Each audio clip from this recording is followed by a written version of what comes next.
часи змінювалися, і музика тільки в моїй голові не змінювалася, але тенденції йшли далі.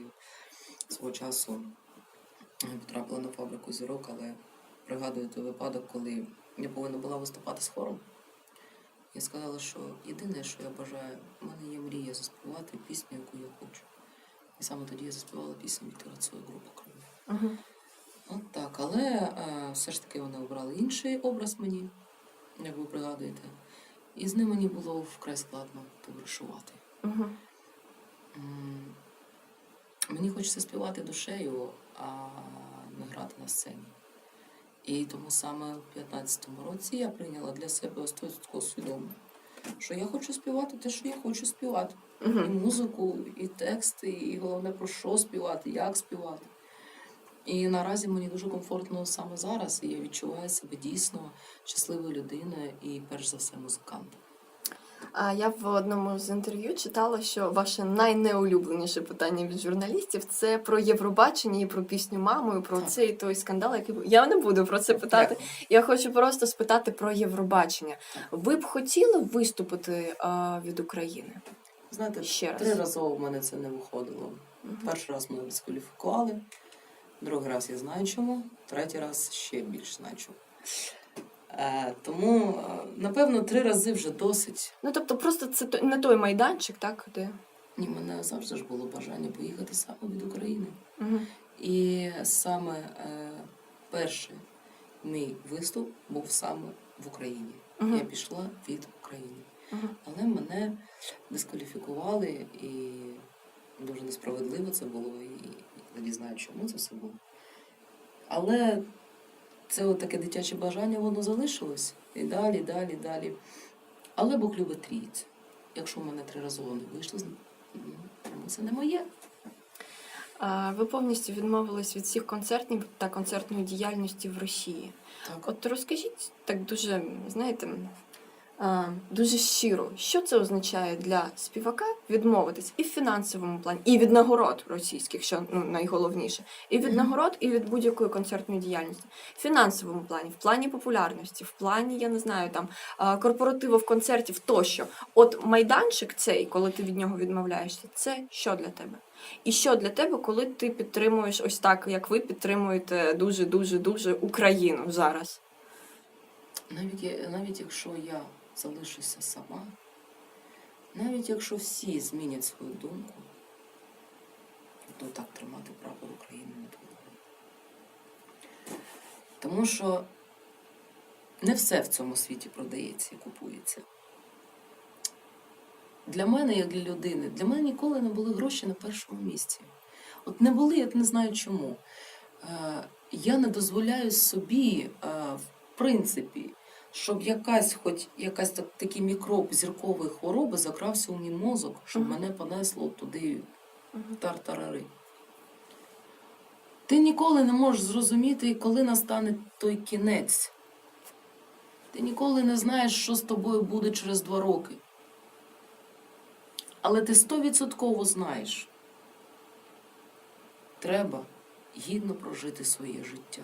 Туди ти з собою нічого не забереш. А от як після твоєї смерті будуть про тебе говорити люди, це досягнення. Тому за гроші ми не купимо кохання, славу, репутацію, бо все воно потім, звичайно, воно рухне 100%, бо це зараз російською підберу, тому що складнощі українською. Тому що це нечесно. Тому що це нечесно. Ты добился этого нечестно, ты это купил. Поэтому в итоге у тебя это отнимется вселенной. А я роблю все тільки від серця. Якщо я буду робити це не від серця, всі ці люди 100% це зрозуміють.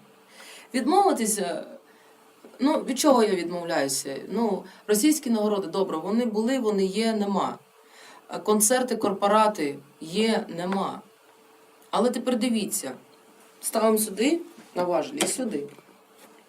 Тут в мене є люди, які на мене дуже сподіваються, які в мене вірять, які кажуть мені, дуже мало залишилось людей з такою от позицією, як у вас, щиро вам дякую. Хлопці в зоні АТО зривають шеврони, вішають мені, знімають з себе шарфи і кажуть, щоб тебе горлишко не простило. Люди, які приходять, волонтери, до мене на концерт. Військові, які втратили кінцівки на війні, які прийшли 2 хлопчики, які на милицях стоять і слухають мій концерт. Так як ви думаєте, що я нічого там не втратила? Зовсім. Я тут здобула людей, однодумців і сім'ю. Коли там є гроші. От вам і подивіться. Людяність чи гроші? Звичайно, людяність. І в 13-му році в мене останній концерт у Російській Федерації був на Різдво. 14-го року я виступала в Сокольниках. 3 березня в мене останній ефір на Першому каналі у ток-шоу з Меншовою. У мене все було добре. Але от розумієте, от Україна. Коли ти борешся за... Я тут виросла, в мене тут все.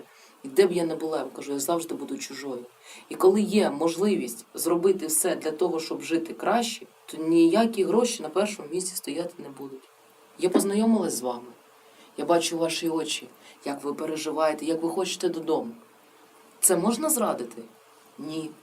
Я отак і буду стояти, хай мене нічого не буде, хай мене все заберуть, хай я буду не формат, хай я буду... Та яка б там не була, як мене б не назвали.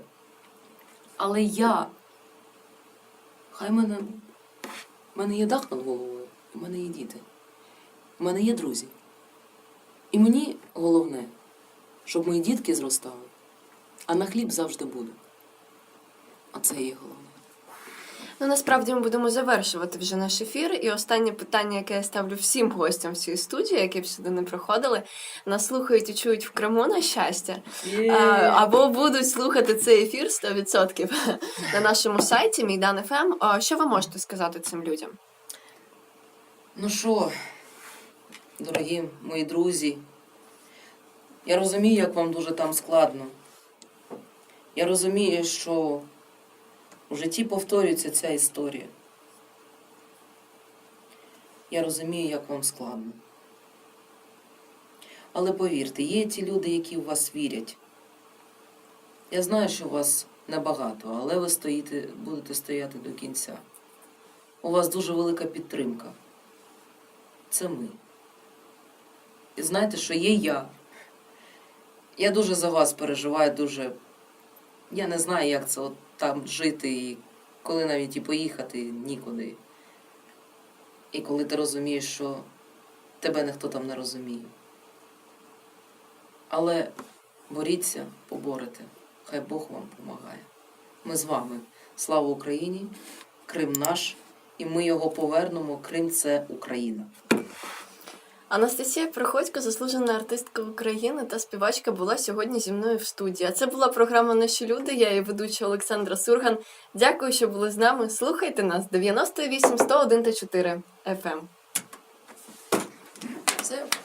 Дякую. Можна 2 хвилини?